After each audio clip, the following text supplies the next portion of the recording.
స్వామి శరణం. స్వామి శమలప్ప. శివస్వాముల గురుస్వాములకు శరణార్థులు. శివదీక్ష యొక్క ప్రాముఖ్యత.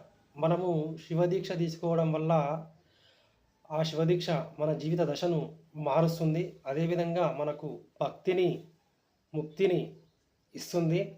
క్రమశిక్షణతో మనము దీక్షను చేయడం వల్ల మన మనస్సు ఉన్నత స్థాయికి చేరుకుంటుంది.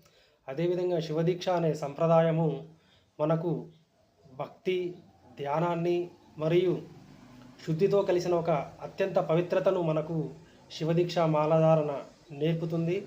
మరియు శివదీక్ష ధరించడం వల్ల మోక్షము మరియు శివానుగ్రహము పొందడానికి మనకు మార్గము దొరుకుతుంది. మరిన్ని వీడియోల కోసం నా ఛానల్ను లైక్ చేయండి, సబ్స్క్రైబ్ చేయండి. స్వామి శరణం. స్వామి శరణం మల్లప్ప.